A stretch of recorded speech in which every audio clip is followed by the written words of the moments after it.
महिमा की ताली देंगे, महिमा की ताली देंगे प्रभु को। Praise the Lord. आइए, जबकि हम खड़े हैं अपने हाथों में वचन को लेकर के, अब निर्गमन की पुस्तक निकालेंगे मेरे लिए। निर्गमन की पुस्तक 12 अध्याय इसका 15वां पद।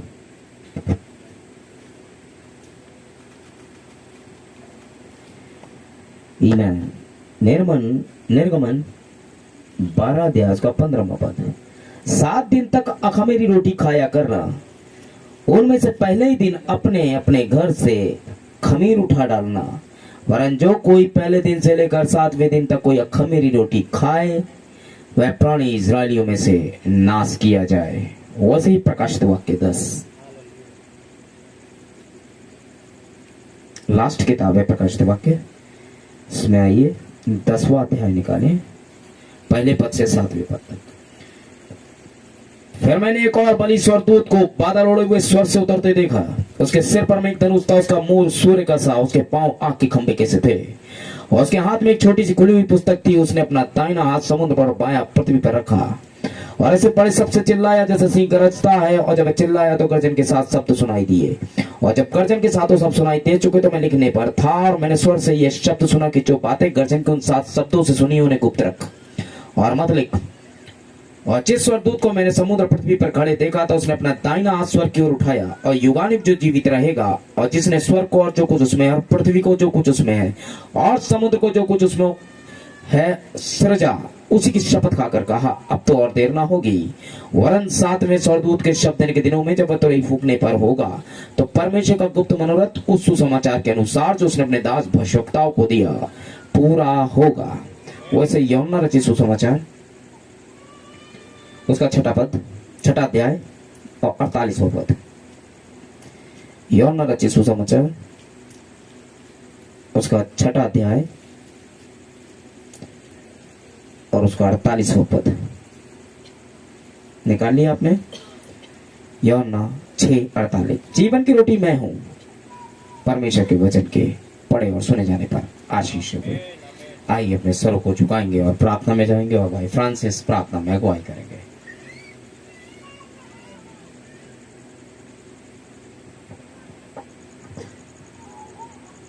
जीवित महिमा से भरा परमेश्वर पिता लॉर्ड जीसस प्रभु यीशु मसीह, हम तेरे सम्मुख प्रभु जी अपने सरों को झुकाते हैं। प्रभु जी जो वचन पढ़ा गया प्रभु यीशु मसीह, होने दे परमेश्वर पिता के प्रभु जी भाई की होठों से परमेश्वर पिता, तो प्रभु जी इस्तेमाल करना प्रभु जी, उसके शरीर के सभी अंगों प्रभु जी इस्तेमाल करना, ताकि प्रभु जी यहाँ छोटी झुंड है प्रभु जी जो तेरे लिए प्रभु जी यहाँ बैठे प्रभु जी, जो रोटी तोड़ा जाएगा प्रभु जी उसको प्रभु जी खा करके प्रभु जी तेरे महिमा में खर्च करने पाएंगे।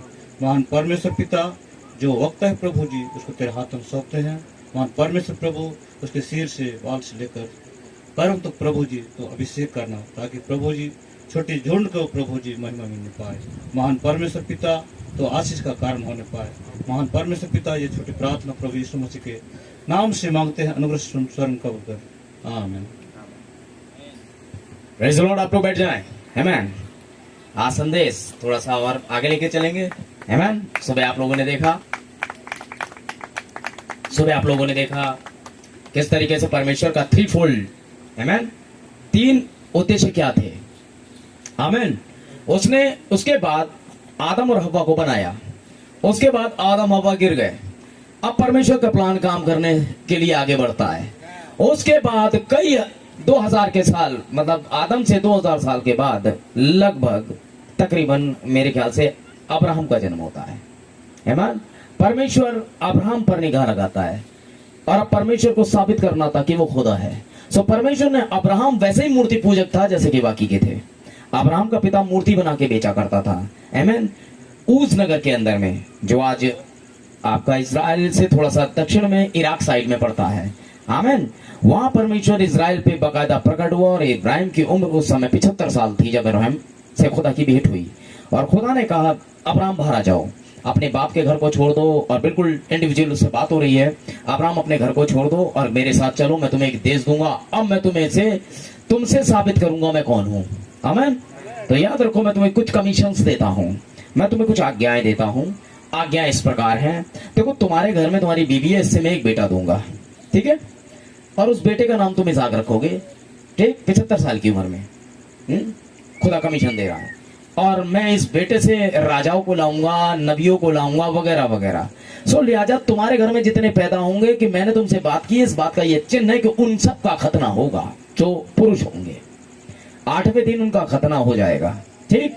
और जो खतने वाले होंगे वो मेरी चिन्ह के तहत नीचे आ जाएंगे, वो तुम्हारे परिवार में होंगे, याद रखिएगा। तो जितने खतने वाले होंगे वो तो सब मेरे वाले हो गए, और बिना खतने वाले सब उधर वाले हो गए। तो मुझे उनसे कोई मतलब नहीं है जिनका खतना नहीं हुआ। मैंने तुमसे वाचा बांधी, इसलिए अब तुम मेरे हो। अब्राहम ने विश्वास किया और चलता रहा।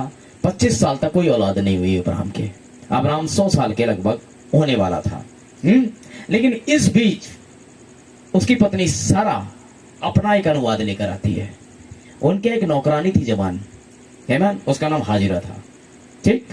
और फिर वो कहती है, अरे भाई मेरे से बेटा नहीं हो रहा है, बेटा तो तुम्हारा ही होगा, सो लिहाजा हाजिरा से शादी कर लो। सो अब्राहम ने हाजिरा से शादी कर ली। भाई जब तुझे प्रॉब्लम नहीं है तो मुझे क्या मतलब है, अब्राहम का क्या जा रहा है, ठीक है ना। तो अब्राहम ने सारा से हाजिरा से शादी कर ली। हाजिरा ने एक पुत्र को उत्पन्न किया और उस पुत्र को नाम इस्माइल रखा। Praise the Lord. और इस्माइल पैदा हो गया। ये खुदा के द्वारा प्रतिज्ञा के साथ नहीं था, प्रतिज्ञा सारा के साथ है। याद रखिएगा, महिलाएं जो हैं, स्त्रियां बाइबल में कलीसिया को दर्शाती हैं, ठीक है। जब स्त्रियों का मामला आता है तो वो कलीसिया से जोड़ दिया जाता है, क्योंकि कलीसिया एक स्त्रीलिंग शब्द है और कलीसिया एक स्त्री है। हम सब कलीसिया हैं, हम स्त्रीलिंग है, ठीक है ना। हम सब में परमेश्वरी पुरुष है। प्रेज़ द लॉर्ड, आमीन। हमारा उसका शारीरिक रिश्ता नहीं है, हमारा उसका आत्मिक रिश्ता है, ठीक है ना। लेकिन देह में पत्नी के साथ शरीर का रिश्ता होता है, लेकिन खुदा का रिश्ता आत्मिक है, क्योंकि वो आत्मा है, ठीक है ना। समझ रहे ना आप। तो इस्माइल पैदा हो गया गलत अनुवाद के साथ, लेकिन खुदा ने अपने वायदे के अनुसार 100 साल की उम्र में सारा को पुत्र दिया, और उस पुत्र के द्वारा परमेश्वर नीचे आता है और अपने आप को साबित करता है। यीशु मसीह का प्रतीक था वो। जैसे यीशु मसीह अपनी लकड़ियां लेके पहाड़ पर चढ़ा, ये बंदा भी गया। लेकिन अब अब्राहम के बेटे को तो चढ़ाया नहीं जा सकता था, क्योंकि वो तो जिंदा नहीं होगा।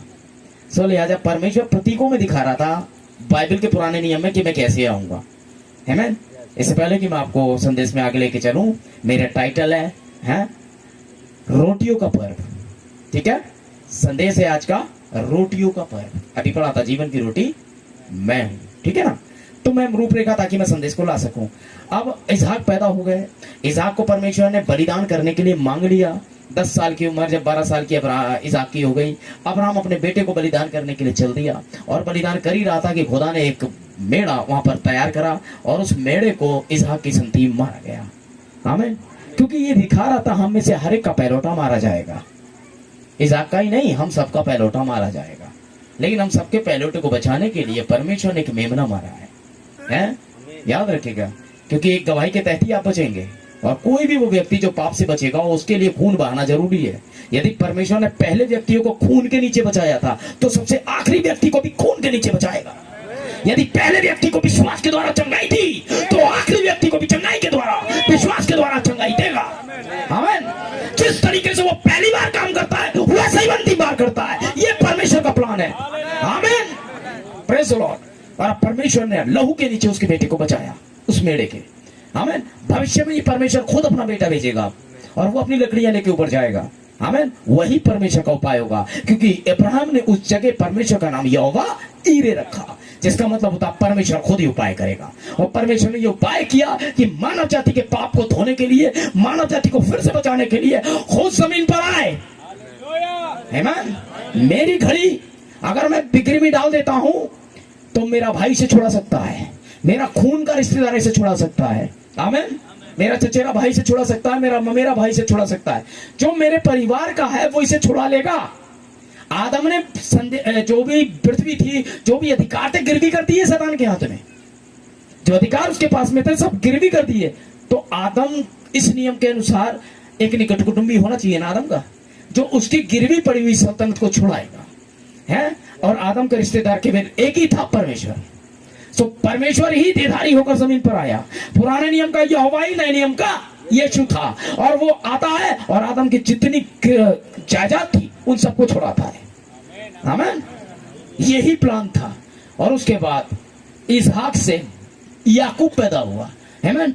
और अब परमेश्वर की प्रतिज्ञा याकूब की तरफ ट्रांसफर हो गई जो इजराइल कहलाता है। आप इजराइल देश के नाम सुनते हैं? इजराइल एक व्यक्ति का नाम है, एक व्यक्ति से ही एक इजराइल का देश पड़ा। ऐसे ही अमेरिका एक व्यक्ति का नाम था और आज एक देश का नाम अमेरिका है। ऐसे ही भारत एक व्यक्ति का नाम था, आमीन। शकुंतला और शांतनु के पुत्र, आमीन, भरत जो थे उनके नाम पर भारत का नाम पड़ा, आमीन। ऐसे ही इजराइल एक देश का नाम एक व्यक्ति के नाम पर पड़ा। तो इजराइल के 12 बच्चे पैदा हुए। याकूब के 12 लड़के थे और 12 गोत्र कहलाए, आमीन। और ये 12 लड़के परमेश्वर के नीचे ही थे और ये 12 के 12 एक्सेप्टेड पुत्र थे और ये परमेश्वर की प्रतिज्ञा के अनुसार जन्मे थे। अब परमेश्वर इनको लेके चलेगा, परमेश्वर ने विधान दिया, परमेश्वर ने भविष्यवक्ता दिए, परमेश्वर ने ये पुराने नियम की किताब दी ने कि इसमें जो लिखा है ऐसा करना है और ऐसा नहीं करना है, ऐसा नहीं करना और ऐसा करना है। ये नियम इनके लिए दिए, बाकियों के लिए कोई नियम नहीं थे। जो वहां थे, जो प्रतिज्ञा के बाहर थे, वो कैसे जी रहे हैं, कैसे मर रहे हैं, कोई मतलब नहीं था, आमीन। परमेश्वर ने 12 लोगों के द्वारा पैदा की गई संतानों के साथ बंधा हुआ था। प्रतिज्ञा इनके लिए थी, ये खतना कराते थे। इनसे पाप हो जाता था तो पाप के लिए ये मेढ़े चढ़ाते थे, आमीन। लेकिन एक दिन यीशु मसीह खुद ब खुद आएगा, फिर मेढ़े चढ़ाने की जरूरत नहीं पड़ेगी, क्योंकि ये मेढ़ा चढ़ाना, रोटी चढ़ाना, ये सब यीशु मसीह का ही प्रतीक था। हर आयत में यीशु मसीह को अगर आप नहीं देखते हैं तो आप बाइबल नहीं समझ पाएंगे। हर एक चीज उसी के लिए थी, हर एक बलि उसी को दिखा रही थी, आमीन। ये जैसे मैं खड़ा हूं, मेरी वो छाया है। इससे पहले कोई पॉजिटिव हो कोई नेगेटिव हो, पॉजिटिव होना होता है, आमीन। और पॉजिटिव ये दिखाता है कि नेगेटिव क्या है और नेगेटिव ये दिखाता है कि पॉजिटिव हकीकत में क्या है। अगर यहाँ हाथी की छाया पड़ रही है तो वास्तव में कहीं एक हाथी होना चाहिए, आमीन। तो पुराना नियम नए नियम की छाया है। छाया में हम सारी बलियां देख रहे हैं, छाया में हम सारे के सारे कार्यक्रम देख रहे हैं। हकीकत में ये यीशु मसीह के साथ होना था, ठीक है। जो मेमने का खून था वो तो जानवर था, मेमना कहते हैं भेड़ के बच्चे को। भेड़ के बच्चे का खून आपको नहीं छुड़ा सकता है। वो केवल इतना करता था, एक तरीके से तकिया रख दिया, जैसे चादर पे आपने स्याही गिरा दी है, चादर हो गई गंदी, अचानक आ गए मेहमान, अब क्या करें, तो उस पर तकिया रख दिया, छपा दिया, है ना। ये करता था। आपके पापों को धोता नहीं था, मेमने का लहू ढांकता था। पाप तो वहीं होते थे, अभी भी चादर पे दाग है ना। लेकिन यीशु मसीह का लहू पापों को खत्म करता है ना। यीशु मसीह का पापों को ढांकता नहीं है, खत्म करता है। लेकिन मेमने का लहू तब तक था जब तक यीशु मसीह नहीं आया, और जब यीशु मसीह आ गया तो मेमने के लहू की जरूरत ही नहीं है, आमीन। मेमना का लहू तो दर्शा रहा था, छाया में था, और हकीकत में मेमना यीशु मसीह था, वही परमेश्वर का मेमना था, ठीक है ना। अभी हमने पढ़ा कि एक खुली हुई किताब लेकर के एक दूत नीचे आता है, उसने सूर्य ओढ़े हुआ है? ये यीशु मसीह का आगमन है, क्योंकि बाइबल भविष्यवाणियों की किताब है ना। ऐसा कोई शास्त्र लिखा ही नहीं गया जो इतना सटीकता से भविष्यवाणी करता हो। यीशु मसीह से बड़ा फिलोसोफर इस दुनिया में कभी कोई पैदा ही नहीं हुआ। कोई ऐसी चीज, सबसे छोटी चीज लेता था वो फिलोसफी के लिए, जिसकी कोई काट ही नहीं थी, है। यीशु मसीह ने कहा तुम पृथ्वी के नमक हो। भाई यार, नमक की कोई काट है? सोचिए जरा, क्या फिलोसफी है, लोगों के मुंह बंद है। आप सबसे बढ़िया मीट बनाए, बढ़िया सा गरम मसाला, बढ़िया सा धनिया। उनने ये नहीं कहा तुम धनिया हो, तुम पृथ्वी के धनिया हो, तुम पृथ्वी की हल्दी हो, ना ना ना ना। इनके बिना काम हो सकता है? आप सारा चीज डाल दी, बस नमक मत डालिएगा। सबकी एक राय पे मिट्टी, जब तक नमक नहीं पड़ेगा कुछ भी स्वाद नहीं आएगा, आमीन। इसलिए उसने एग्जैक्ट चीज ले ली, नमक है। तुम पृथ्वी के नमक हो, वो नमक की काटी नहीं है, करो क्या करोगे, आमीन। ऐसी फिलोसफी छोड़ता था कि लोगों के मुंह बंद, आमीन। देखिए, तो याद रखिएगा, अब प्लान के अनुसार परमेश्वर मरेगा, और चूंकि वो तो परमेश्वर है, मरना उसे है नहीं, वो तो जी उठेगा। ये तो प्लान है। उसे मरना 3 दिन के लिए है, ठीक है। 3 भागों में मैंने बताया था, प्राण आत्मा देह। उसका प्राण तो गया अधलोक में, कैदी आत्माओं को प्रचार करने, देह चले गई कब्र में, और आत्मा चला गया खुदा के पास मुआवजा के रूप में आपकी बिछोई करने। 3 जगह उसने अपने आप को बांटा। उसके बाद लहू लेकर अपना गया खुदा के पास, बोला ये रहा दाम, लोग छुड़ाए गए। जैसे ही उसने वहां गिराया, परमेश्वर का पर्दा नीचे से फट, ऊपर से नीचे से फट गया, जहां खुदा रहता था। उस पर्दे के पीछे खुदा रहता था, है। वो पर्दा सुइसों की खाल और बकरियों की खाल से मिलकर बना था। वो 1 हथेली मोटा होता था जहां खुदा रहता था, और 42 फीट ऊंचा होता था। समझ रहे हैं आप? कोई जानता है सुसो क्या होता है? सुइसो की खाल, कौन बताएगा सुइसो क्या होता है भाई? सुइसो की खाल, चलिए केजीबी के ट्रांसलेट में सुइसो बेजर है। क्या है? बेजर। बेजर मतलब ओ कबर बिच्छू, जानते हैं हम लोग कबर बिच्छू? ये पर्दा कबर बिच्छू की खाल का था। समझ रहे? ये था सुइसो। हमें कबर बिच्छू जो कबर में रहता है, मुर्दे में रहता है, हाँ कबर खाता है, छोटा सा जैसे लोमड़ी होता है ऐसे ही होता है ना, इसी टाइप का होता है वो, लाश खाता है वो होता है लकड़ का नहीं, कबर बिच्छू। बिच्छू अलग चीज है, ठीक है ना, लाश खाता है और कब्रों में रहता है? उसकी खाल का पर्दा होता था वो, क्योंकि वो होता है सुइसो। ठीक है, ठीक है ना। इंग्लिश बाइबल में वो बेजर है और बेजर कबर बिच्छू को ही कहते हैं। ठीक, तो खाल का पर्दा 42 फीट ऊंचा होता था। अब बताइए 42 फीट पीछे परमेश्वर है, 42 फीट पर्दे के पीछे खोदा रहता था। ठीक है ना, वहां कोई नहीं जाता था, जो जाए वो मर जाए। तब खुदा ने उस पर्दे को फाड़ा, क्योंकि लहू की मांग पूरी हो गई थी, आप आजाद हो गए थे। कोई भी वो व्यक्ति कितने भी पापों में हो, एक ऐसे स्त्री जिसे कुत्ते भी नहीं देखते हो, वो भी चाहे तो यीशु मसीह के राज्य में आ सकती है। आपने क्या किया इससे मतलब नहीं। कोई ऐसा भाई जिसे कोई पूछता ही नहीं है, वो भी चाहे तो बच सकता है। आमीन। क्योंकि इस लहू ने सबकी कीमत दे दी है? सबके पापों के लिए एक ही बार में यीशु मसीह मर गया, और जो विश्वास करे बपतिस्मा ले उसका उद्धार होगा। ये प्लानिंग समझ में आ रही है? ऐसा आपके लिए किसी भगवान ने, किसी खुदा ने, किसी भी ने नहीं किया। कोई अपनी जान देता, सब आए जान लेने। कौन? ये पापी, ये गया, तीर हो गई, बस यही होता रहा। पापियों को बचाने सिर्फ यीशु मसीह आया। तो जो बचाने आया हम उसकी साइड होंगे। ठीक है, आप पढ़ते हैं, देखिए हैं 7 दिन तक तुम्हारे घर में खमीर ना पाया जाए। एक हफ्ते में कितने दिन होते हैं? तो कितने, कौन से वाले दिन पाया जाए खमीर बताओ? फिर कौन से दिन पाया जाए? 7 दिन तो ना पाया जाए, 8वें दिन पाया जाए, 9वें दिन पाया जाए, वो तो फिर से एक हफ्ता चालू हो जाएगा। 7 दिन तक तुम्हारे यहां खमीर ना पाया जाए। खमीर सड़ा हुआ आटा होता है। क्या होता है? सड़ा हुआ आटा होता है, मतलब खमीर पाप को दिखाता है। तो 7 दिन तक तुम्हारे घर में पाप ना पाया जाए। यदि है तो पहले ही दिन निकाल दो। ठीक है, समझ में आ रही? हाँ, तो खमीर सारे आटे को खमीर कर देता है अगर आप उसे मिला दें। खमीर जो होता है बड़ी एक फफूंदी होती है, ठीक है ना, ये रोटियों में लग जाती है, यही खमीर होता है। 7 दिन तक तुम्हारे घर खमीर ना पाया जाए। 7 दिन 7 कलीसिया काल को दर्शाते हैं। आमीन। 7 दिन 7 कलीसिया काल कौन से? जो नए भाई बहन समझने, जब यीशु मसीह मरा और चला गया, 35 पे पवित्र आत्मा आ गया, उस समय से लेकर हमारे काल तक परमेश्वर ने 7 कलीसिया कालों में इस युग को काटा है। कितने? 7 कलीसिया काल में इस युग को काटा है। 53 एडी, यीशु मसीह के जाने के 53 साल के बाद 170 तक इफ्सुस कलीसिया काल था। आमीन। 170 से 312 एडी तक आमीन स्मुरना था। 312 से 606 पेरगामुन था। 606 से 1520 के बीच जो काल था वो थुआतीरा कलीसिया काल था। आमीन। 1520 से 1750, ठीक है, ये कलीसिया काल सरदिस था। आमीन। 1750 से लेकर 1906 ये कलीसिया काल फिलाडेल्फिया था। और 1906 से अभी तक लौदीकिया कलीसिया काल। 7 कलीसिया काल में ये युग काटा है, और हर एक कलीसिया काल में एक एक संदेश भाग को भेजा गया।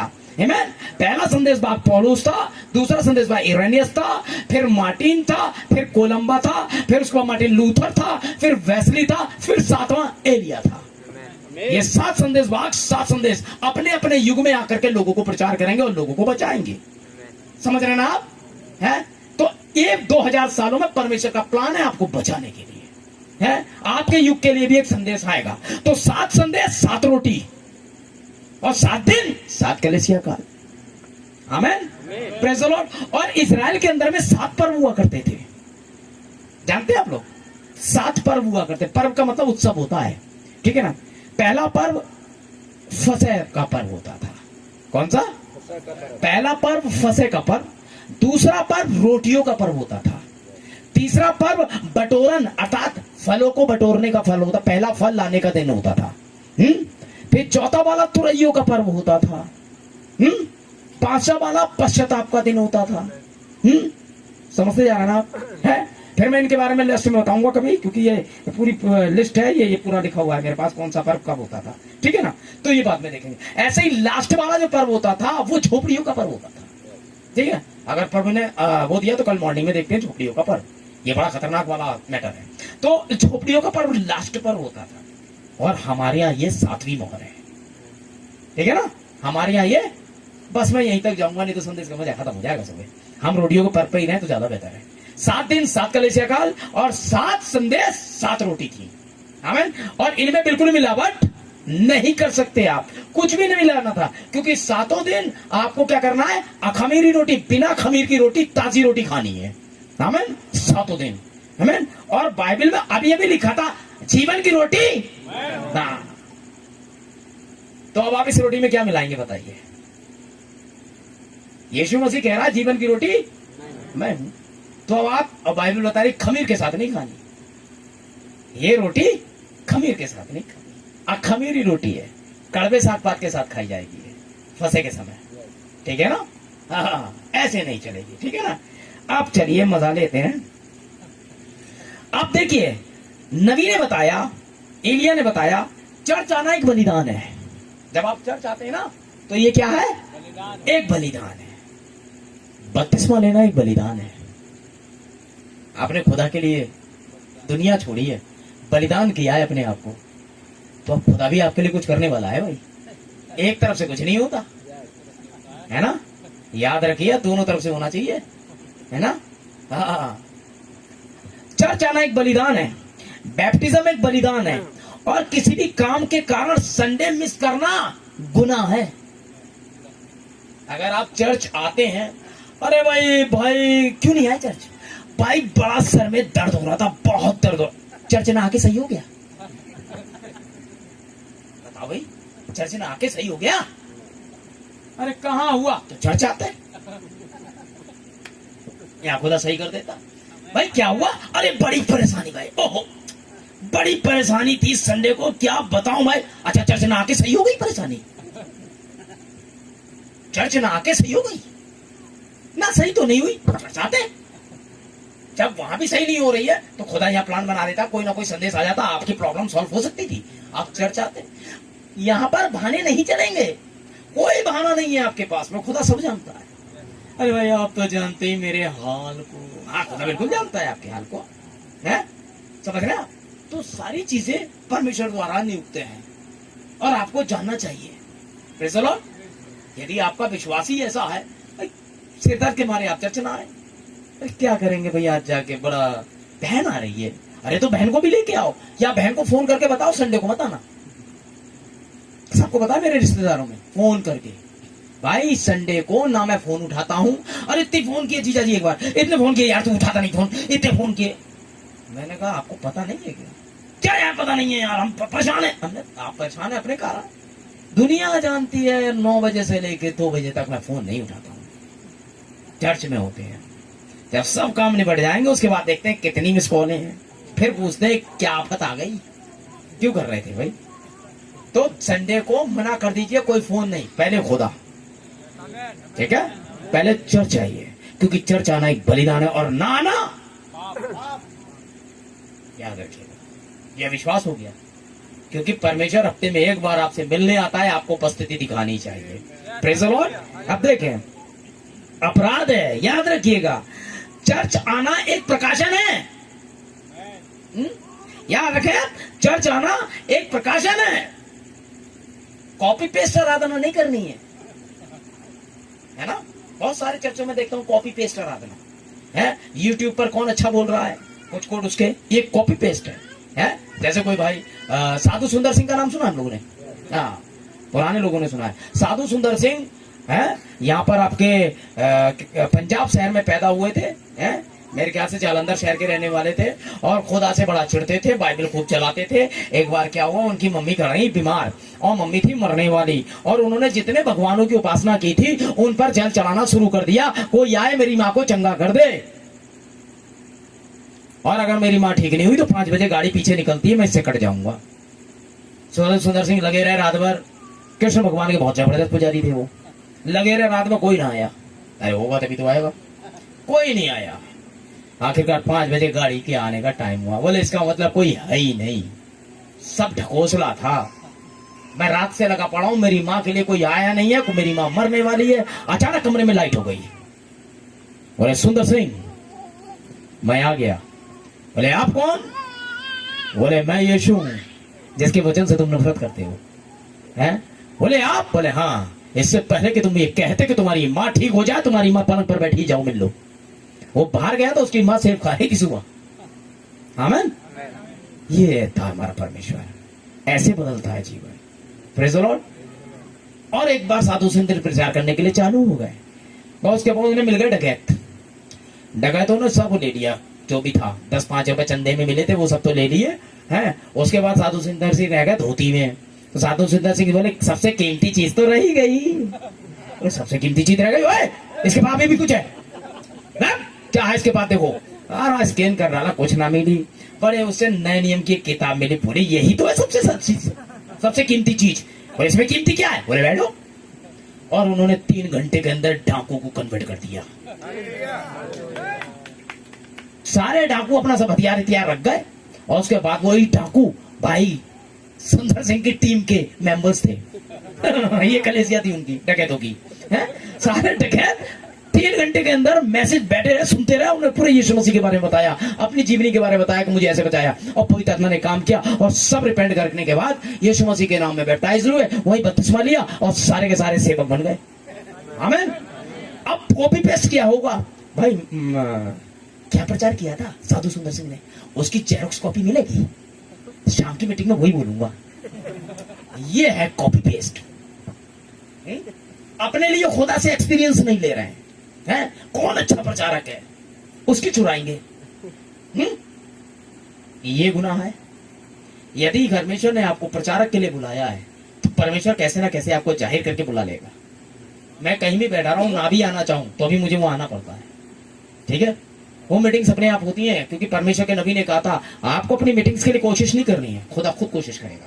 लेकिन अगर आपने इस तरीके की आराधना नहीं करी जैसी खुदा को चाहिए, जैसे सुबह में बता रहा था आत्मा और सच्चाई से, तो आप प्रॉब्लम में हो। लेकिन आपको कैसी आराधना चाहिए, या वो लोग जो खुदा से प्यार नहीं करते उन्हें कैसी आराधना चाहिए? खोलिए आमोस। आमोस पुराने नियम में मिलेगा, भविष्यवक्ता आमोस, उसका 4 अध्याय। रोटियों का पर्व। आमोस 4 अध्याय खोले भाई। ये मैं बार बार रख देता हूं और फिर ढूंढता फिरता हूं। आमोस 4 आ गया है, 4था पद से पढ़ रहा हूं मैं। आमोस 4 4था पद। बेतेल में आकर अपराध करो। क्या लिखा है? बेतेल में आकर खुदा कह रहा है। आमोस भविष्यवक्ता से जाके लोगों से कहे ऐसा, क्योंकि भविष्यवक्ता तो यहोवा यूं कहता है, खुदा के मुंह होते हैं। बेतेल में आकर अपराध करो और गिलगाल में आकर बहुत से अपराध करो। अपने चढ़ावे भोर को और अपना दशवांश हर तीसरे दिन ले आओ। ठीक है, ले आया करो। धन्यवाद बलि खमीर मिलाकर चढ़ाओ। धन्यवाद बलि खमीर मिला के चढ़ाओ, क्योंकि और अपने स्वेच्छा बलियों की चर्चा चलाकर उनका प्रचार करो। अरे बाप रे, अभी तो कह रहा था यार खमीर अलग करो, ये तो कह रहा धन्यवाद बलि, हालेलुया, ये खमीर मिला के चढ़ाओ। और दशवांश मिलता है महीने में एक बार, जो कह रहा तीसरे दिन ले आओ। बेतेल में अपराध करो। बेतेल का मतलब होता है खुदा का घर। ठीक है ना, क्या नाम है? बेतेल का मतलब होता है खुदा का घर। और ये आपको मिलेगा उत्पत्ति 28:19 में। बेतेल का मतलब होता है खुदा का घर। और याद रखिएगा, खुदा के घर में आकर अपराध करो। क्या कह रहा है वो? खुदा के घर में आकर अपराध करो। गिलगाल में आकर के अपराध करो। ठीक है ना, ऐसा ही है। गिलगाल में आके बहुत से अपराध करो। गिलगाल वो जगह है जहां लोग का खतना हुआ था। इजरायलियों का खतना जब ये प्रॉमिस लैंड से आ रहे थे तो गिलगाल में हुआ था। गिलगाल वो जगह है जहां कभी एलिया भी आया था। यहोवा मुझे गिलगाल को भेजता है। आमीन। खतने की स्थान था गिलगाल। तो गिलगाल में आके बहुत सा अपराध करो। आमीन। और अपने चढ़ावे भोर को, जबकि चढ़ावे शाम को चढ़ाए जाते हैं। समझ रहे हैं आप? चढ़ावे चढ़ाने का समय शाम को होता है, लेकिन वो कह रहा है भोर को ले आओ। सब उल्टा सीधा। अपने दशवांश हर तीसरे दिन ले आओ, जबकि दशवांश महीने में एक बार आना चाहिए आपकी कमाई से। धन्यवाद बलि खमीर मिला के चढ़ाओ और अपने स्वेच्छा बलियों की चर्चा चलाकर उनका प्रचार करो। अपने स्वेच्छा, अरे मैंने तो चर्च में ये वाला पंखा दिया भाई, ये स्वेच्छा बलि है, स्वेच्छा से दिया था आपने। हाँ भाई ये पंखा रोक दो, इस पे मेरा नाम लिखा है, पहले लोग पढ़ तो ले, मैंने दिया है चर्च को, ये सारा पत्थर मैंने पढ़वाया चर्च में, मैंने इतने लोगों को खाना खिलाया, ये करता हूँ वो करता हूँ, इसकी चर्चा करो। है बहुत सारे लोग, बाइबल बताती है जब तू दान कर तो अपने आगे तुरई ना बजवा, लेकिन बहुत सारे लोग लगाया स्पीकर, हेलो हेलो हेलो, पूरी मैं तुरई फुकवा दी, ये करने वाले हैं भाई जनाब। तो जो आप कर रहे हैं स्वेच्छा बड़ी बड़ी गोपनीय चीज है, लेकिन इसका प्रचार करने के लिए कह रहा है। आखिर क्यों, देखें आगे, क्योंकि हे इस्राएलियों ऐसा करना तुमको भावता है परमेश्वर यहोवा की यही भाड़े में। तुम्हें ऐसा करना अच्छा लगता है, अपराध करना अच्छा लगता है खुदा के घर में, है? तुम्हें स्वेच्छा बलियों का बड़ा लंबा चौड़ा भाषण देना बड़ा बढ़िया लगता है? तुम्हें गिलगाल में अपराध करना अच्छा लग रहा है, इसलिए करो। खमीर मिला मिला के खुदा के अनबलियों को चढ़ा रहे हो, अच्छा कर रहे हो, करो, क्योंकि ऐसा करना तुम्हें अच्छा लगता है, खुदा को नहीं। आमीन। उसने तो पहले ही कह दिया है 7 दिन तुम्हारे यहां खमीर ना पाया जाए। आमीन, समझ रहे आप? हाँ, यूहन्ना 13वां अध्याय आप जानते हैं, 13 पशु का अंक है, आप जानते हैं? कितने लोग जानते हैं? 13 प्रकाशित वाक्य 13 में पशु दिखाया गया है, 13 अंक पशु का अंक है। आमीन। और 13वें अध्याय के अंदर यूहन्ना में क्या हो रहा है? फसह का मेमना चढ़ा वाला चैप्टर चल रहा है, और जब फसह का मेमना खाया जाता है तो वहां कभी भी खमीर नहीं होना चाहिए, क्योंकि पहले ही दिन खमीर उठाना चाहिए, और यीशु मसीह पहला खमीर खा रहा है वहां। अब देखिए यीशु मसीह और उसके 12 चेले, तो पहला पतरस है, पतरस से गिनते हुए जाइए तो यीशु मसीह के 6 चेले इधर हैं और 6 चेले इधर हैं। आमीन। बीच में यीशु मसीह 7वें नंबर पर, उसे तो 7वें नंबर पर रहना पड़ता है? 6 इधर है, 6। पतरस के गिनने पर यहूदा कितने नंबर पर होगा? 13वें नंबर पर है। पशु कहां बैठा है? 13वें नंबर पर बैठा है। यीशु मसीह ने अपनी बातें कहना शुरू करी हैं। बाइबल बताती है कि शैतान यहूदा के मन में यह डाल चुका, खमीर आ गया। वहां क्या हो रहा था? अखमीरी रोटी खाई जा रही थी, समझ रहे ना आप? अखमीरी रोटी का पर्व था वो, और अखमीरी रोटी बिना खमीर के खाई जाएगी, लेकिन वहां तो खमीर आ गया। यहूदा के मन में कुछ डाल दिया खुदा शैतान ने, ठीक है ना? अब यहां तो खमीर हो गया भाई। तब यीशु मसीह आया, वो जान गया, तब उसे पहले ही दिन खमीर हटाना है ना, तो उसने टुकड़ा डुबो कर दिया। हमें और बाइबल बताती है कभी भी मेमने के मांस को लहू के साथ ना खाना, यही कहा था। और अभी भी यीशु मसीह ने क्या कहा? ये रोटी मेरी देह है और ये दाखरस मेरा लहू है। और परमेश्वर ने उस रोटी के टुकड़े को उस दाखरस में डुबोया, यानी कि लहू में मांस दे करके उसको दिया। यहूदा स्क्रूति को लेते ही उसमें शैतान आ गया। आमीन।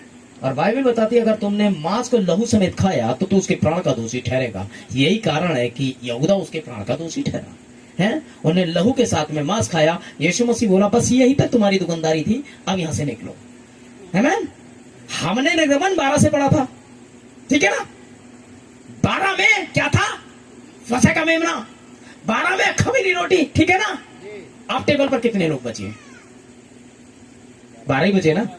है तो फंसे अभी भी तो 12 में ही हो रहा है, ठीक? उसे उतने में ही होना था, क्योंकि 12 इस्राएल के गोत्रों को दर्शाता है। ठीक है, समझते जा रहा ना? इसलिए मैंने कहा था थोड़ा आगे लेंगे, हम तेज जाएंगे, इसलिए बाइबल को समझे, हर एक अंकावली को समझे। आमीन। क्या हुआ? अब 12 बचे, और जैसे ही खमीर निकला 14वें अध्याय के अंदर यीशु मसीह ने कहा तुम्हारा मन व्याकुल ना हो, क्योंकि मैं चाहता हूं अब मोहरें खुलना शुरू हो गई है। क्यों?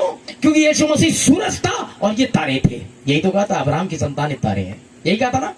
आमीन। वो तारों के बीच में सूरज अपने बारे में बता रहा है। अब वो अभी पढ़ा था नाम ने उसका, मुंह सूर्य का सा। तो अब सूर्य उनके बीच में बैठा है, तारे अब्राहम की संतान है जो वहां बैठी हैं, उनके ऊपर वो मोहरों को रिवील करता है कि अब तुम्हारा मन व्याकुल ना हो, मैं जाता हूं तुम्हारे लिए जगह तैयार करने, ताकि जहां मैं रहूं वहां तुम भी रहो। और हमारे नबी विलियम ब्रैनम ने कहा परमेश्वर अपने वचन में रहता है, और अगर परमेश्वर आपको लाएगा तो कहाँ लाएगा? वचन में, जहां मैं हूं वहां तुम भी रहो। आमीन। कोई और तरीका नहीं है। क्लियर? Praise the Lord. आमीन। उसने कहा था जहां मैं रहूंगा तुम भी रहो, और नबी ने कहा था परमेश्वर अपने वचन में है ना, तो कहां लाएगा? वचन में ही लाएगा, आपकी जगह ही वचन में है। Praise the Lord. आमीन। समझते जा रहे ना आप? हैं? उसके बाद 16वां अध्याय आता है, 16-7 होता है, आप जानते हैं 1 और 6 है, वहां वो बताता है पवित्र आत्मा को भेजने के बारे में। 17 में और ज्यादा, मतलब और अधिक भेद खोलता है वो, जब खमीर चला जाता है। अपने जीवन से सारी कालिक को दूर करो, सारे खमीर को दूर करो, अविश्वास को दूर करो, खुदा की सामर्थ को उसके चिन्ह चमत्कार के साथ देखो। यही संदेश है। पहले आप अखमीरी हो, क्योंकि जीवन की रोटी यीशु मसीह, और इसके साथ कुछ नहीं मिलेगा। और ये वचन है, जो जीवन की रोटी आसमान से उतरी वो यीशु मसीह, इसके साथ आप कुछ भी नहीं मिला सकते। ये भी हम मिलाएंगे, दिखाएंगे कि लोगों ने ऐसा किया क्योंकि तुम्हें खमीर मिलाना अच्छा लगता है, तुम्हें अपराध करना अच्छा लगता है ना, कैसे भी तरीके से जियो, है ना, ये तुम्हें अच्छा लगता है। अभी भाई आमोस ने बताया। आगे चलते हैं भाई बाबू, चिंता ना करें, जल्दी छोड़ूंगा। खाना भी तो खाना है, मुझे भी उतना ही अच्छा लगता है खाना जितना कि आपको है। खमीर मिला हुआ बलिदान तुम्हें अच्छा लगता है, जबकि इससे परमेश्वर ने लिखा है, हमें याद रखिएगा। मत्ती 16 देखिए, आइए मत्ती 16:6 पढ़ते हैं।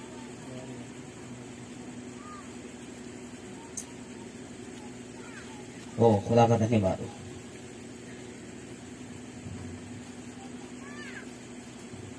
यीशु ने उनसे कहा, देखो फरीसी और सदूकियों के खमीर से चौकस रहना, है ना। यीशु मसीह ने उन्हें चिताया, किसके खमीर से? ध्यान दें। हाँ, यीशु ने उनसे कहा, देखो फरीसी और सदूकियों के खमीर से चौकस रहना। ये पादरी और डियास और बिशप है, समझ गए? ये पादरियों की शिक्षा है, ये पंडितों के बारे में बात हो रही है। इनके खमीर से चौकस रहना, सावधान रहना भाई बहनों, है ना। ये चिन्ह है कि खमीर क्या है। आमीन। ये चिन्ह है कि खमीर क्या है। किससे चौकस रहना है? खमीर से। किसके? पढ़े लिखे ज्ञानवान लोगों के खमीर से चौकस रहना। तब खमीर फफूंद था, अब ये है पक्की फरीसियों का ज्ञान है ना। आगे चलते देखिए, कोई भी शिक्षा जो इस वचन से नहीं मेल खाती है वो शिक्षा खमीर है। आमीन। आइए देखते हैं, 16:7 से पढ़ते हैं। वे आपस में विचार करके कहने लगे, हम तो रोटी नहीं लाए। जब यीशु मसीह ने कहा फरीसियों के खमीर से चौकस रहना, बोले यार हम तो रोटी नहीं लाए हैं, ठीक है ना। अभी तब भी लोग नहीं समझते थे और आज भी नहीं समझते, कंफ्यूजन हमेशा ही बना रहता है? हम तो रोटी नहीं लाए, क्या तुम अब तक नहीं समझते? देखिए, नहीं लाए। 8वां पद, यह जानकर यीशु ने उनसे कहा, हे अल्पविश्वासियों, तुम आपस में क्यों विचार करते हो कि हमारे पास रोटी नहीं है? क्या तुम अब तक नहीं समझे? मैं उन 5,000 की रोटी को स्मरण नहीं करते? क्या तुम अब तक नहीं समझे? यीशु मसीह कह रहा है, अभी भी नहीं समझे। ये बोले क्यों विचार करो रोटी नहीं लाए? क्या तुम नहीं सकते? जब हम वहां वाली मीटिंग में थे तो 5,000 लोगों ने रोटी खाई, जब उधर वाली मीटिंग में थे तो कुछ 4,000 लोगों ने रोटी खाई। मैं रोटियों के बारे में बात कहां कर रहा है? रोटियों के बारे में तो तुम बात कर रहे हो हैं? जीवन की रोटी तो मैं हूं, कहां रोटी के चक्कर में पड़े हुए? रोटियों का पर्व यीशु मसीह खुद था, ठीक है, एक उत्सव था वो रोटियों के पर्व के साथ घूम रहे हैं और क्या रोटी नहीं लाए? हम रोटी नहीं लाए, क्या तुम अब तक नहीं समझे? और उन 5,000 की 5 रोटी स्मरण नहीं करते, और ना ये कि कितनी टोकरियां उठाई, और ना उन 4,000 की 7 रोटी, और यह कि कितनी टोकरियां उठाई। आमीन। तुम नहीं जानते कि ये तो तुम कर चुके हो कि रोटी नहीं भी थी तो भी मैंने रोटी बनाई। एक समय था शैतान यीशु मसीह के पास आया, भूखे हो? है तो पत्थर है ये, इसे रोटी बना। जो शैतान बड़ा चालाक है, उसे पता है कि ये कहता है परमेश्वर का पुत्र, और शैतान बहुत अच्छी तरह जानता है, बहुत ही अच्छी तरह, ये खुदा का बेटा है तो रोटी बना देगा यार, जानता है। अच्छा तू खुदा का बेटा है तो नीचे उतरा, उसे अच्छी तरह पता है कि ये वास्तव में अगर खुदा का बेटा उतर आएगा ये, क्योंकि खुदा के लड़के को कौन रोके? समझ रहे हैं? हमेशा ये शैतान कंफ्यूजन लाता है, ये आपके जीवन में भी कंफ्यूजन लाएगा, ये सबके जीवन में। क्यों? ये आपके दिमाग में ये डालेगा जो उसने यहूदा के दिमाग में डाली। एक बार की बात है, यीशु मसीह पानी पे से चल के आ रहा था, क्यों बहुत हो गया था, है? एक बार की बात है, समुद्र को उठाया और उन्हें फाड़ दिया लाठी से, किसने? मूसा ने। लोग नहीं बीच में से निकल गए। फिर उसके बाद एली आया, उन्हें कपड़े मारे और यरदन दो भाग हो गई और वो सूखे में से निकल गए। यीशु मसीह बहुत हो गया कपड़ा मारना और ये फाड़ना वाड़ना, हम तो चलेंगे इस पे। यीशु मसीह चल दिया, है? पानी पे चला, पत्थरों से देखा, ये वो ना रहा, ये तो भूत है भाई, वो ये भूत है। तो वह भूत नहीं है भाई, ये तो यीशु मसीह जैसे दिख रहा, कपड़ा पड़ा उड़ता हुआ है। अरे प्रभु तू है? हाँ मैं हूं। अरे तू पानी पे? हाँ पानी पे। मैं भी आऊं? बिल्कुल आ जाओ। पतरस उतरे नाव पे से और चलने लगे। शैतान आया, अरे पतरस वो पानी पे चल रहे हो? बोले हाँ पानी पे चल रहा हूं। तो किसने कहा पानी पे चल रहे हो? यीशु मसीह ने कहा। यीशु मसीह ने कहा बेकार की बात, अब इससे पहले तुम्हारे बाप चले थे पानी पे, बड़े आए पानी पे चलने, हैं? अरे इतने ही बड़े पानी पे चलने वाले थे तो वहां से वहां तक नाव पे क्यों आए? वहीं से ना जाते, कोई पानी वानी पे नहीं चल रहे हो। पतरस बोला क्या तो सही रहा यार, और जैसे ही ये सोचा तभी कुड़ फिर चिल्लाया खोदा बचा। ठीक है, तो शैतान की आदत है हमेशा कंफ्यूजन डालेगा, है ना? यहाँ पर भी कंफ्यूजन डालता है। उन्हें लोगों के जीवन में कंफ्यूजन डाले। आमीन आमीन। अब यीशु मसीह क्या कह रहा है देखें। आज क्या तुम अब तक नहीं समझे कि मैं 5000 की रोटी के विषय में बात, तुम क्यों नहीं समझते कि मैंने तुमसे रोटियों के विषय में नहीं कहा? मैंने तो फरीसियों के खमीर के बारे में बात करी है, मैंने तुमसे रोटियों के विषय में नहीं कहा। Praise the Lord.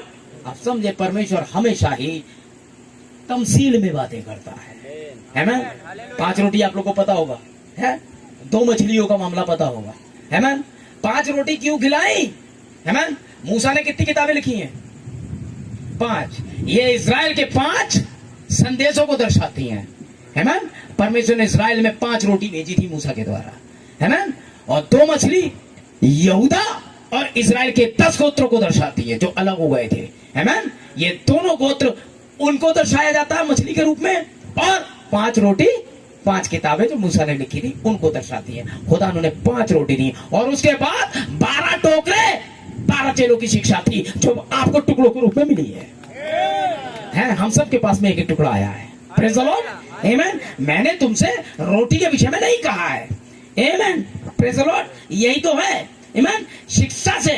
हालेलुया। अब आगे देखें, 16 12 तक था हम। ये अब देखो क्या कह रहा है। मैंने तुमसे रोटियों के पीछे में नहीं कहा, फरीसियों सदुकियों के खमीर से चौकस रहना। अब 12वां पद, तब उनकी समझ में आया कि उसने रोटी के खमीर से नहीं पर फरीसियों सदुकियों की शिक्षा के चौकस रहने के लिए कहा है? तो आज खमीर क्या है? समझ गए ना? 7 दिन तक तुम्हारे घर में खमीर ना पाया जाए। 7 कलेसिया काल में इन्होंने रोटी में खमीर डाला, क्योंकि अभी आमोस ने बताया था इन्हें खमीर मिला हुआ शुद्ध वाली अच्छा लगता है। आमीन। क्या खमीर था? अबे क्रिसमस कहाँ है बाइबल में? ये खमीर है। ईस्टर, गुड फ्राइडे कहाँ है? सब खमीर है। और जहां बाइबल आती है वहां हम अपने खाने बंद कर लेते हैं। सो मन फिराओ और बपतिस्मा लो। बच्चा मन फिरा ही नहीं सकता, हम उसका बपतिस्मा दिलवा देते हैं, और बच्चे का बपतिस्मा खमीर है। क्लियर? समझ रहे ना? तो उसने क्या कहा था? मैंने तुमसे रोटियों के नहीं फरीसियों के खमीर से चौकस रहने के लिए कहा है। अगर आप वाकई इन शिक्षाओं से चौकस है जो अब चल रही हैं, तो वाकई आप रोटियों के पर्व में हैं। और अगर आपने उन शिक्षाओं को ग्रहण कर लिया, मेरे भाई बहनों, जो हाल यहूदा का हुआ वही होगा। रोटी लो और जाओ। Praise the Lord. क्योंकि जीवन की रोटी मैं हूं, और वो जीवन की रोटी जीवन की किताब भी कहलाती है, जीवन का पानी। और वो जीवन की किताब वो स्वर्गदूत लेकर आया नीचे और सीधा बोला, जो कुछ पृथ्वी में है, जो कुछ पृथ्वी के बाहर है, जो कुछ अंदर है, उस सबकी शपथ का कि आप तो और देर ना होगी, वरन 7वें दूत के शब्द देने के दिनों में जब वो तुरई रोटी लाएगा, उसे खमीर के साथ मत खाना। वरन सातवें दूत के शब्द के दिनों में, वरन जब वो तुरही फूकने पड़ेगा, जो भेद खुदा ने भविष्यवक्ताओं को दिए भूतकाल में, वे सब के सब भेद आमेन मैं खुलासे के साथ प्रकट कर दिए जाएंगे जब सातवां दूत प्रचार करेगा। ये होगी स्वर्ग से रोटी आपके लिए, आपके समय के लिए। आमेन। एक संदेश नीचे आएगा, जैसे यीशु मसीह अपने युग के लिए नीचे आया था, पौलुस अपने युग के लिए नीचे आया था, और अब जीवन की रोटी वो किताब है जो आपके लिए नीचे उतर कर आई है। आमेन। और बाइबल क्या बताती है आगे देखते हैं। प्रकाशित वाक्य पहले ही देखिए क्या कह रहा है। प्रकाशित वाक्य 10 वो क्या करता है, और यूहन्ना दुल्हन को दर्शाता है, याद रखिएगा। 8वां पद देखें। और जिस शब्द करने वाले को मैंने स्वर्ग से बोलते सुना था, वह फिर मेरे साथ बातें करके कहने लगा कि जा जो स्वर्गदूत समुद्र पृथ्वी पे खड़ा है उसके हाथ में की खुली हुई पुस्तक ले ले। और मैंने स्वर्गदूत के पास जाकर कहा, वह छोटी पुस्तक मुझे दे। उसने मुझसे कहा, ले से खा जा, ये तेरा पेट तो कड़वा करेगी परंतु तेरे मुंह में मधु सी मीठी लगेगी। सो मैं वह छोटी पुस्तक उस स्वर्गदूत के हाथ से लेकर खा गया, और वह मेरे मुंह में मधु सी मीठी लगी, और जब मैं उसे खा गया तो मेरा पेट कड़वा हो गया।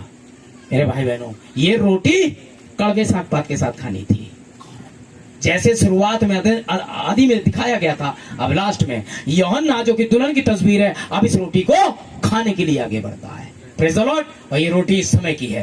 आमेन। वो खुली हुई किताब 7 मोहरों की किताब है, और ये आपकी रोटी है। 7 रोटी एक साथ, 7 भेद एक साथ। आमेन। Praise the Lord. एक दूत के द्वारा आ गए हैं, अब आइए और किताब को खाइए। ये आपके मुंह में मधु सी मीठी, कैसे शहद के जैसी लगेगी, लेकिन आपके पेट को कड़वा करेगी। जब आप इस किताब को खा जाएंगे, पेट कड़वा करना, आपके रिश्तेदार नाराज हो जाएंगे, आपके मित्र आपको छोड़ने लगेंगे, आपकी सहेलियां आपसे नाराज हो जाएंगी। कैसी बुढ़िया जैसी लग रही है, थोड़े थोड़े तो कटा ले, पुंची पुंची कटा। 2-3 मुंह के हो जाते हैं ना, 2-3 मुंह के। बालों को लड़कियों में ज्यादा होता है, हाँ नीचे नीचे से सेट करा लेते हैं, नीचे नीचे से। बाल के लिए खुदा ने क्या कहा था, ना काटना ना छाटना। बाल खुदा का वचन है, वचन ना काटना ना छाटना। Praise the Lord. क्योंकि लड़कियां नाज़ीर होती हैं खुदा की, और उन्हें बढ़ना है। आमीन। क्योंकि स्त्री का सिर पुरुष और पुरुष का सिर खुदा, और खुदा का सिर मसीह है। आमीन। समझ रहे हैं? तो आप महिलाओं अपने बाल अगर कटवाती हैं तो आप अपने खुदा का अपमान करती हैं। आमीन। Praise the Lord. समझ रहे हैं? तो ना तो बाल काटना, और अगर मैं ऐसा प्रचार करूंगा आपका पेट गड़बड़ हो जाएगा, है ना? है? Praise the Lord. है? काजल नहीं लगाना, ये नहीं लगाना, पेट गड़बड़ हो गया। भाइयों, ये नहीं, पेट गड़बड़ हो गया। बेचारे फैशन से मरे हुए भाई लोग, यहाँ दाढ़ी पतली सी यहाँ आ रही है, ऐसे आई, ऐसे आई, यहाँ जुड़ गई, ये निकले सारगुड़ा से, झारगुड़ा से निकले, ये निकले झारसुगुड़ा से इधर को सुंदरगढ़ से। क्या रास्ते बने हुए हैं। यही काबिज हो जाते तो भी ठीक था, ये काटना शुरू है, ये खमीर है। भाइयों, ये आपके लिए मुसीबत है। डिनोमिनेशन में देखिए, थोड़े से लड़के गोरे होते हैं, जरा दिक्कत आ जाती है, तुरंत यहाँ एक तारा होगा या तितली होगी, है, और अगर अच्छा गिटार बजाता है तो उसी साइड बैठेगा जहाँ लड़कियां बैठी हैं, ताकि यहाँ से उसके तारा दिखाई दे, ऐसे बजाएगा। अगर प्रचारक हूं मैं, कहाँ भागोगे? तुम्हारा प्रचारक नहीं करेगा तो तुम क्या सोच रहे हो, मुझे कुछ नहीं आता है? समझ रहे हैं? कन्वेंशन होगी, कुछ खास भाई, प्यास लगेगी तो वहां जरूर जाएंगे जहाँ मैंने बैठी है ना? एक पर्टिकुलर बहन चुन लेते हैं, उससे बार बार पानी मंगाएंगे, सिस्टर पानी लाना, अबे जाके खुद पी लो यार, है? बहुत होता है कन्वेंशन। मैं सिस्टर को घर छोड़ाऊं, दादी को छोड़ने के लिए नहीं कहेगा, अरे देख के चल रही है, डंडा डंडा गिरा जाएगी यार, है? मैं आंटी को छोड़ाऊं ना, आंटी की चिंता नहीं है, अब वो जवान है, वो ये कूदी वो गई है। सिस्टर को छोड़ाऊं, क्यों छोड़ेगा? मत छोड़ने देना, ध्यान रखना है। अच्छा बहनों, बहुत ध्यान रखना, बहुत केयरफुली। Praise the Lord. आमीन। याद रखिएगा, इन चीजों पर बचपन से ही नकेल डालिए, है ना? शैतान बहुत चालाक है, खमीर डालने में एक्सपर्ट है। 30 चांदी के सिक्के में खुदा के राइट हैंड को गिरा दिया उन्होंने, समझ रहे हैं? और वो भी चक्कर में फंस गए थे, चक्कर में। उन्हें पता था निकल तो ये जाता ही है? निकल तो लेगा, बस यही तो डीलेगा, मैं इसे फंसा दे रहा हूँ, ये निकल लेगा, ये तो है खुदा का बेटा, इसमें तो डाइट नहीं, निकल तो लेगा। 30 चांदी के सिक्के भी अपने हो जाएंगे और निकल ये लेगा, ना किसी पाप में कहा फंसा। लेकिन अब की बार गलती हो गई, यीशु मसीह फंस गए। अगर ऐसा नहीं होता ना तो दिल में सोचता नहीं, क्या बोला था उसने? मैंने एक निर्दोष को घात होने के लिए पकड़वा दिया है, ऐसा ही बोला था उसने, बाइबल में पढ़ी है। और जाकर अपने आप को फांसी दी, इतना ज्यादा अपने आप में गिलानी में आ गया क्योंकि यीशु मसीह फंस गए। क्योंकि राइटिंग में ऐसा लिखा है पुराने नियम में है कि वो जिसने मेरी रोटी खाई उसी ने मुझ पर लात उठाई, लिखा है? तो किसी एक को तो करना था। यहूदा इस्करियोती नहीं पकड़वाता तो पतरस पकड़वा देता, समझ रहे हैं? किसी एक को तो ऐसा जाना ही था मेरे भाई बहनों, किसी एक बहन को तो नरक जाना है। तो खुदा का धन्यवाद हो आप लोग यहाँ पहुंच गए हो, है? किसी एक को तो स्वर्ग जाना है, तो फिर मैं क्यों नहीं? कोई एक तो क्वालिफाई करेगा, आमीन। कोई एक तो पवित्र आत्मा पाएगा, कोई एक तो परमेश्वर से डीलिंग कर लेगा, कोई एक तो फैसला करेगा नहीं यूज करेंगे हम किसी प्रकार की शिक्षा को, क्योंकि हमारी शिक्षा, हमारा जो कुछ है, हमें खुदा ने मना किया है फरीसियों के चौकस रहना खमीर से। और फरीसियों की लाइन लगी है यूट्यूब पर, पकड़ा वो तो गई। ऐसा कभी हुआ था यीशु मसीह की सेवकाई में? अरे बहुत है।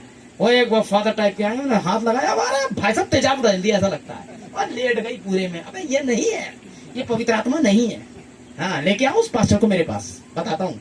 अबे ये सब ढोंग है, ऐसा नहीं होता पवित्र आत्मा पाने के बाद। वो मछली की तरह पलटी पड़ी है ये। अरे भाई आप आत्मा का अपमान, मैं आत्मा का नहीं, ये अपमान कर रहे हैं आत्मा का। कभी पतरस वगैरह पे आत्मा आया, वो ऐसा कर रहे थे? अरे इतने बम्बाट सेवकाई थी, बाइबल बताती है लोग उनके कपड़े छूते थे और चंगे हो जाते थे।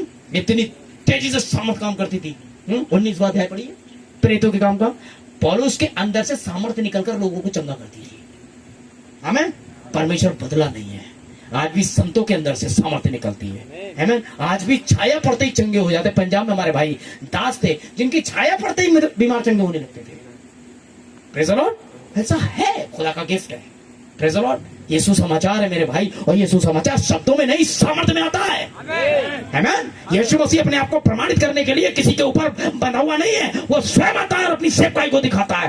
तब वो दूत नीचे आता है, वो अपना पैर समुद्र पर, फिर पृथ्वी पर रखता है। समुद्र, लोग, भाषा, भीड़ है, वे अन्य जातियों पर रखता है। और उसने इस्राएल को जमीन दी थी, इसलिए एक पैर इस्राएल जमीन पर रखता है। ऐसे शब्द से चिल्लाता है जैसे सिंह गरजता है, और जब चिल्लाता है गर्जन के 7 शब्द प्रचार होते हैं। और तब आ गया, उन गर्जन के शब्दों को गुप्त रख, मत लिख। आमीन। Praise the Lord. ये 7 भेद बहुत खतरनाक थे, ये किताब के अंदर में थे। इन्हीं गर्जनों के द्वारा शैतान परमेश्वर के राज्य से दूर होता था। नबी ने बताया था 7 गर्जन के शब्द शैतान के राज्य को हिलाते हैं। हर एक बीमारी हलती है, हर एक चीज को रुकना होता है, हर एक चीज एक तरफ हो जाती है जब परमेश्वर कंट्रोल करने में आता है। यहोवा यूं फरमाता है। हर एक उस चीज से, भले ही आप समझे या ना समझे। आमीन। यूहन्ना 12। हम लास्ट में बस 5 मिनट और ले रहा हूं। 8 बज गया है, मौसम भी अच्छा हो गया, बहुत गर्मी थी। हर बात के लिए खुदा का धन्यवाद हो। यूहन्ना 12। देखिए मैं 12 से चल रहा हूँ और 12 फिर हिला नहीं हूँ, है ना? यूहन्ना 12 निकाल लिया तो आमीन कहें। आमीन। लीजिए 12 का 46वां पद से। आमीन। 12 का 46वां पद। मैं जगत की ज्योति होकर आया हूं ताकि जो कोई मुझ पर विश्वास करे वह अंधकार में ना रहे। आमीन। यदि कोई मेरी बातें सुनकर ना माने तो मैं उसे दोषी नहीं ठहराता, क्योंकि मैं जगत को दोष ठहराने के लिए नहीं परंतु जगत का उद्धार करने के लिए आया हूं। जो मुझे तुच्छ जानता है, मेरी बातें ग्रहण नहीं करता, उसको दोषी ठहराने वाला तो एक है, अर्थात जो वचन मैंने कहा है वही पिछले दिनों में उसे दोषी ठहराएगा। जो वचन मैंने कहा है, इससे चौकस रहना, उससे चौकस रहना, ये तुमने नहीं माना, यही वचन तुम्हें दोषी ठहराएगा। आमीन। देखिए भाई बहनों, और क्योंकि मैं अपनी ओर से नहीं बातें नहीं की परंतु मैंने जिसने मुझे भेजा उसी ने मुझे आज्ञा दी कि क्या कहूं और क्या बोलूं। सेम से tips and same books same से। आमीन। जो किताब कहती है वही कहना है, जो टेप कहता है वही कहना है। आमीन। जिनने मुझे भेजा है उनने मुझे पहले ही बताया क्या कहूं और क्या बोलूं। 50वां पद। और मैं जानता हूं कि उसकी आज्ञा अनंत जीवन है, इसलिए मैं जो बोलता हूं वह जैसा पिता ने मुझसे कहा वैसा ही बोलता हूं। क्यों? क्योंकि मैं जीवन की रोटी हूं। और हम रोटियों के पर्व में हैं भाई। Yes, hallelujah. Praise the Lord। और Amen. पर्व हमारा किसी भी शिक्षा, किसी भी सिद्धांत के खिलाफ है, क्योंकि कोई भी फरीसी अपनी शिक्षा इसमें डालेगा, कोई भी रीति रिवाज इसमें डालेगा, मत सिद्धांत इसमें डालेगा, ये पर्व दूषित हो जाएगा। अब ये पर्व खमीर की रोटियों का नहीं, किसी और चीज का हो जाएगा। Amen. क्योंकि हमें 7 दिन तक खमीर यूज ना करने की सलाह दी गई है। Yes. इसलिए भाई बहनों, अपनी चिंता करो, अपने बारे में सोचो, खुद आपको आशीष दे। Praise the Lord। Amen. Praise the Lord. Hallelujah.